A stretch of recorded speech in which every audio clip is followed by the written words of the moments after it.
Time once again for Community Forum, and we are lucky to have with us live in the studios this morning Jimmy Johnson. Jimmy Johnson is the international coordinator for the Israeli Committee Against House Demolitions and has worked in Jerusalem for most of the last 3 years. His work there included documenting human rights abuses, organizing and practicing civil disobedience, and guiding governmental and civil society groups from all over the world in political tours of East Jerusalem. For 2 years, he has researched Israel's arms industry to develop a model of the country's military diplomacy and is the co-author, along with Professor Jeff Halper, of an upcoming book on the subject from Pluto Press. So you are currently in Seattle doing a tour talking about Israel and the pacification industry, the control of populations in public space.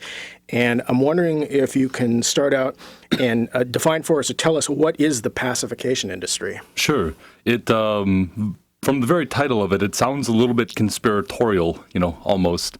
But what we mean by it are the tools and techniques and training that Israel has gained in almost 42 years of military occupation of the West Bank, East Jerusalem, and Gaza, and how this has developed into its own political economy, so that Israel has its relationships with the rest of the world, as does Palestine, although greatly circumscribed by military occupation. But this occupation itself also exists inside a globalized world. And what we mean are these tools and techniques and training that are used in the occupation that can be translated to other systems of injustice and structures of injustice throughout the world. An example of that would be the United States is currently building a border wall on the southern border with Mexico.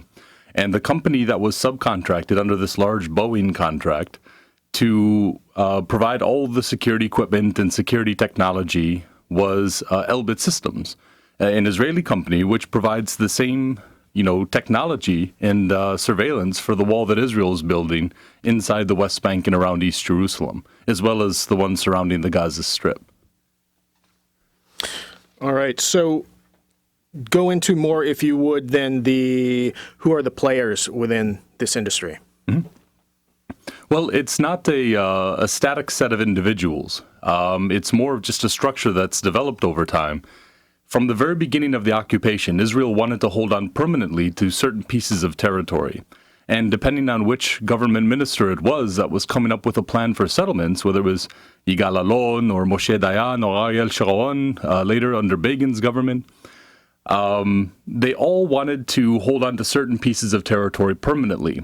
Now, the obstacle to this is that there were Palestinians there, and thus Palestinians were going to resist this annexation of this territory. It was almost couldn't be otherwise. And humans are reflective beings, we should probably be more reflective sometimes, but even militaries are. And so each time that the military does some type of battle against Palestinian resistance, whether this resistance is armed resistance or whether it's a nonviolent resistance, whichever way that it happens to be, each time the military does some battle, they do their debriefings and, try to figure out what lessons were learned. And as Palestinian resistance changes, so does the occupation. So does the techniques that the military uses, and new tools are developed.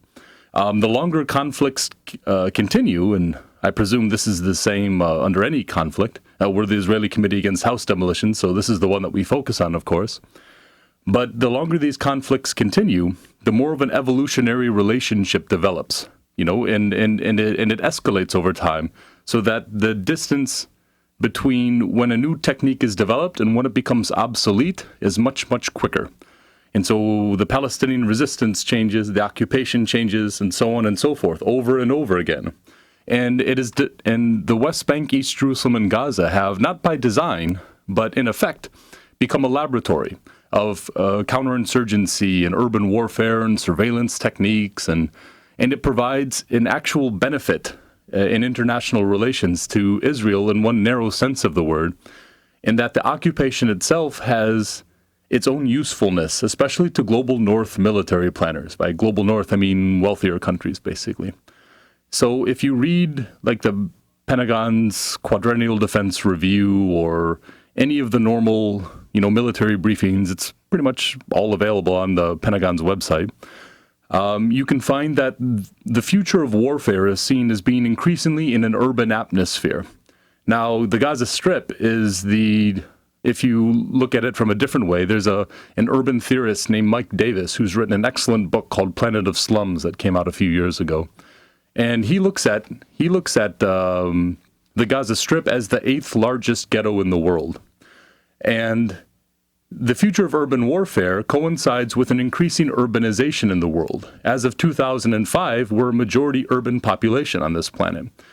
But the character that this urban population is taking is increasingly slums. And the UN estimates that within 20 years, 1 out of every 3 people in the world will live in a slum. And since, of course, more people are living in the cities and it has an increasingly slum character, Forbes even says there's 2 billion slum dwellers in the world now. Forbes isn't known to be sympathetic to the poor. It should be expected that any warfare that's going to happen in the future will have this kind of urban character, because that's where the people live. And thus, this is where Israel and the occupation itself can provide a lot of value to people who see who see a future in military combat in urban areas without trying to address the root causes of what would lead to military conflict. So the United States, it doesn't want to, reconcile with the people and government of Pakistan so much as it wants to escalate, or at least that's what it appears like from the outside. And so with Orangi Township in Karachi being one of the largest slums in the world, and then you've got the sprawling slums of Islamabad and other cities, the United States had no experience in such warfare before invading Iraq. The famous debacle of Mogadishu is an example of how poorly prepared the U.S. military was for modern urban warfare in ghetto settings. But Israel's got 41 years of experience, and there's even a whole fake Arab town that's built in the Negev, in the Tselim Air Force Base. It's called Baladia City, with which the Israeli army trains foreign forces, especially the United States, Germany, and a few others, in urban warfare, with a fake Arab town based on Israel's experience. So can you give us a sense for what some of the samples of different elements within the pacification industry are? It sounds like there's both equipment and then training. Absolutely. It's everything from certain surveillance techniques, intelligence gathering, the way that, and this is something that Israel, for example, has trained the Indian intelligence forces in. India has its own occupation of Kashmir. And so Israel's history of being able to penetrate, a large degree of Palestinian militant groups with surveillance and with agents has led the Indians to see, this could be something that we could really learn from. So, but as far as the techniques and training, an example would be when you and I look at a city. We see streets and we think, oh, that's the places, where you go. That's where cars go, or sidewalks or whatever. And we look at doors and we say, well, that's where we enter or leave a building. Now, when the army's looking at this, they see a street and a sidewalks, and, that's a place where you can't go because there'll be an improvised explosive device or there'll be snipers. And they look at the doorway to a building and they say, well, that's where you can't go in and out because the doorway is booby-trapped. And so what the Israeli army did, for example, in the attack on Nablus in 2002, in Operation Defensive Shield, is they came up with a concept of de-walling by creating an alternative architecture to the city that so that the inside of buildings became the actual thoroughfare through the city. And so that the Israeli army was never exposed to gunfire from people waiting in windows because they were below them inside the houses. As they would be traveling through the city, blasting through one wall after another. Now, this is seen as positively revolutionary by, global North military planners. Although if you go back to resistance movements, even like the Paris Commune, or if you've seen the film The Battle of Algiers, you'll certainly see that having a secondary architecture to the city by which fighters can move around without exposing themselves through secret passageways and tunnels and stuff like that is actually something that's been going on for quite a while. And if you read von Clausewitz's military theory stuff from the 1800s, you'll find that he starts to talk about it too. But the way it's presented by American generals and others is that, this is a revolution in warfare. And for those who are on the attacking side, it probably is. But it's long been integrated into defense techniques. And so that's kind of one example. But also the reorientation of the urban infrastructure, such as the mass raising of houses, to make it easier for tanks and armored personnel carriers to go around through an area. The decapitation of political movements. I don't mean beheading, but like the killing of leaders of political movements. And this is one of the reasons that after the U.S. siege on Fallujah in 2004, commentators from the Washington Post and the Guardian and lots of other papers were remarking on the similarities between the destruction carried out by the United States and the destruction Israel carried out in the Gaza Strip between 2001 and 2003.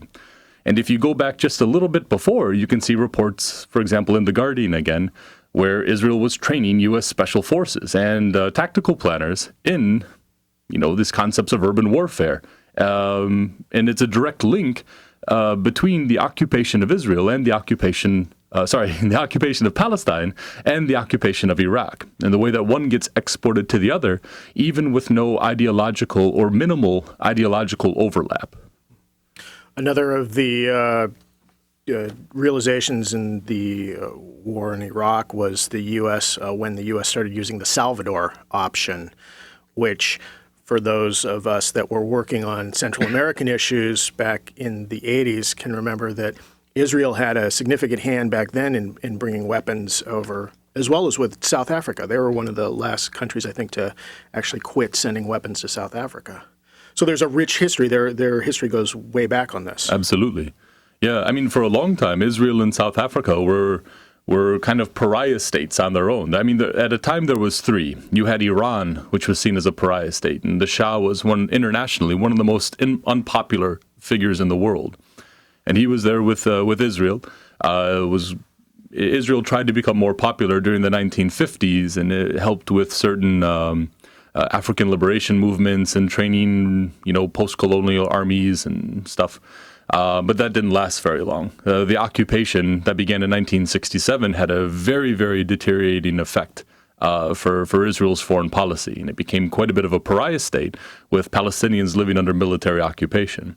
And then South Africa, of course, was an apartheid state, and it was emblematic of this whole global conflict of post-colonial conflict, let's say, I guess. But Israel kind of holds that position alone today. Like, even as people, dislike much of American foreign policy, and that from other countries as well, Israel is the one that has kind of caught the imagination of the world as an emblematic conflict in the same way that South Africa did. That there were these direct connections towards the end of apartheid is, I think, very significant. But it's not the.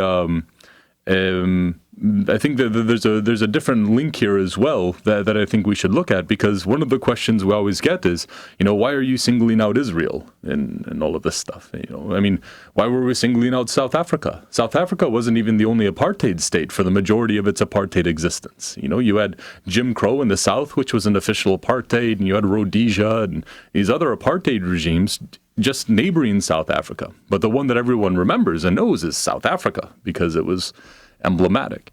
And I think that's the way that the occupation is seen, the occupation of Palestine is seen, is because Israel's occupation of the West Bank, East Jerusalem, and Gaza is seen as kind of being the key part of what the military theorist Samuel Huntington would call his clash of civilizations, which is kind of a whole theory of gibberish, really. But nonetheless, there's something to that in the sense that it's one of the last traditional colonial conflicts that's ongoing. There aren't very many settlement enterprises ongoing. You've got maybe that, and I think China is still sending people, Han Chinese, to Tibet to have Han settlers in Tibet as well. I think you've even got a Chinese majority in Tibet now. And so there are other examples of where this is happening, but it's very, very few. And with the increasing anger coming from parts of the Muslim and Arab worlds at the intrusions of Western capital and the exploitation of energy resources and other things, the Israel's occupation of the West Bank, East Jerusalem, and Gaza, which militarily speaking is not a huge conflict, as far as numbers of people killed or stuff like that, or even land size or resources, it takes on a different meaning in that this is this is like the front of this battle against Western intrusions. So do you have a sense for if this pacification industry is being primarily driven by the Israeli government or the industries there, or both? I would say that the pacification industry is driven by systems of inequality that want to perpetuate themselves, whether it's North American neoliberalism, and then the fight against labor inside North American neoliberalism, which is manifested in trying to keep undocumented workers from crossing the border so that they can stay in Mexico where there are cheaper labor laws and so on and so forth. I mean, that's a reductive, to a degree, but I think it's a fair statement. I mean, there are lots of reasons why undocumented people migrate, primarily because they not given documentation because they're poor and brown. But the systems of inequality, they want to perpetuate. Most systems want to perpetuate themselves. And sometimes it's with conscious decisions of individuals. Sometimes it's the way that a system develops. And so another way that we can think of the pacification industry is a structure of inequality management. And so the very goals that Israel has with the occupation of keeping certain parts of the territory, of the occupied territory permanently, that itself leads to the pacification industry. And unless Israel wants to swear off, its claim to any of the occupied territory, to all of the occupied territory, then it's going to continue playing a role in this pacification industry because Palestinians will continue to resist it. And so it doesn't hurt that there are private, military contractors and arms companies and, security services, sometimes called mercenaries, probably more appropriately, inside Israel that want to sell their services, both to the Israeli government, but also to any international bidders that might be interested. But the prime perpetuation and kind of catalyst for the pacification industry is the very fact of occupation itself. It's political even before it's economic. The occupation continues for militaristic paranoia because the geography has been so reoriented by the 500,000 settlers that live in the West Bank and East Jerusalem that it is difficult to pull out, by religious fundamentalism from the national religious movement, especially, and so it's not just an economic question, although the economics of it certainly come in. So, what is the U.S. role in all of this? Well, the U.S. plays a very strong role in that by giving such strong and unconditional support to Israel. It's probably the wrong way to put it. By giving such strong and unconditional support for the occupation, the United States feeds basically Israeli militarism, along with the billions of dollars of military aid that go to Israel in the occupation every year. So long as Israel is able to rely on strictly military solutions to political questions, the occupation can continue, and the pacification industry can continue to grow. The excuse me, the United States' participation in this as well is probably developing its own tools. Just as the wall from the West Bank is being exported, to the United States immigration policy, so too does this go in the other direction, in that the United States right now is training Egyptian engineers on the border with Mexico in tunnel detection, hopefully to train them to detect tunnels on the southern end of the Gaza Strip. That's the goal behind it. Although that should bring a question into our mind about how useful walls can be if we're trying to do that. I mean, it's almost as if the United States does not believe that Mexicans nor Palestinians are in possession of the ladder or the shovel, the high technology used to go over and under things. But this is the part of the way that the United States is contributing, although it's almost certain that the U.S. and the U.K. and others are developing their own new tools and techniques and training in the occupation of Iraq. So can you give us a sense for what other U.S. companies are participating in this economy?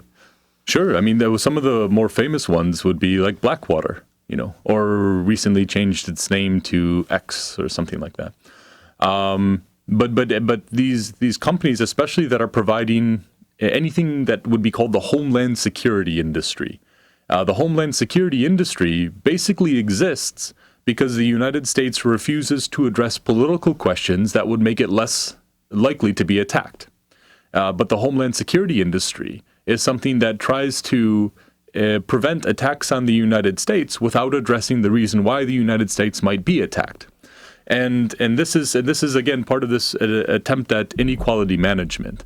A more clear analogy in the United States might be that it's almost impossible to take police forces very seriously because there's no socioeconomic department in a police force to try and address the root causes of most street crime.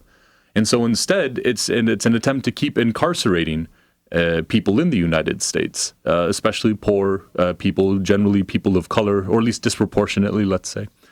And that's because the United States' system of inequality has led to a warehousing of extra people in the United States. They're extra to the economy, and they try to develop their own secondary economy, which is oftentimes quite destructive, such as the drug trade or something else. But then the big blue gang comes and picks you up. And now Israel has a similar version, except the people aren't necessarily being warehoused in prisons, although there are 11,000 Palestinians in Israeli jails right now, but warehoused behind the walls of the West Bank, East Jerusalem, and Gaza. I mean, these are the people that are extra to Israel's national goals. And the United States doesn't want to give prisoners their own country or something, just because they're extra to the United States. And Israel doesn't want to give Palestinians a country because they're extra. You want to retain control over the land and control over these extra people. And that's the, maybe that's a bit abstract, but I think it's a fair analogy, even though the causes for the extraness of prisoners in the United States or retirees, it's a nice term for nursing homes, but you become surplus when you reach a certain age and the community just discarded you as well. But the reasons for this are very different than the reasons for the occupation. But the fact that both these populations are surplus, at least the way that the government sees it, is I think makes it a fair analogy. Only a few minutes left. How much of this industry is impacting, for instance, U.S. police forces and regular citizens on the street? In a very, very significant way, I think. If you take one of the Bush administration's larger scandals out of however many there were, if you take one of their larger ones, it's the National Security Agency wiretapping. And in the primary part of that story was the invasion of privacy rights and civil liberties of of Americans. And that's true. It's probably good that it was that. But there was a little sub-story in here as well, in that the technology that was used for the data mining and organization came from Naros and Verint, which are two Israeli companies. And Israeli companies only have this technology because of the 25 to 30 years of doing mass monitoring of Palestinian phone calls. This is it's a way that the occupation, again, is exported to issues of privacy and civil liberties in the United States. And it kind of makes it an issue for privacy and civil liberties advocates in the United States. Same way that ending the occupation is an immigrants' rights issue in the United States if we're seeing these tools translated to be used in the structures of injustice in the United States. So what are you proposing as solutions to this problem? Sure. Well, I think with regards to the pacification industry, generally speaking, to politicize these conflicts, whether it be a class conflict in the United States, whether it be battling structural racism in the United States, or the racism and self-determination question that is in Palestine today. By making these political conflicts, we offer political solutions instead of relying just on these military and security solutions. And this is probably the key thing that needs to be done today, is to address the actual substance of this. And that means getting out of the hyperbole of the war on terror, or the West versus the Muslim world, or Jews versus Arabs, and all of this language that doesn't talk about the actual substance of conflicts. You know, when we say Jews versus Arabs, we don't talk about the occupation, or checkpoints, or house demolitions, or settlement construction. It's just Jews and Arabs, as if for some reason we've always been fighting Arabs, and that doesn't make any sense. In fact, that's where we sought refuge when Christians were killing us in Europe. But if we go back and look at the actual substance, you know, then we can begin to address it, and then things like the pacification industry become redundant to the world. Well, you have a book that's going to be coming out soon, but prior to that, where can people turn to for more information? How can they find out about your organization? Sure. We're at www.ICAHD.org. It's the Israeli Committee Against House Demolitions. Very good. Well, unfortunately, we are out of time, so I want to thank you very much for coming in and spending time with us this morning. Thank you very much, Mike. It was my pleasure. We have just been talking with Jimmy Johnson. He is the international coordinator for the Israeli Committee Against House Demolitions, and you can find out more about their organization at www.icahd.org.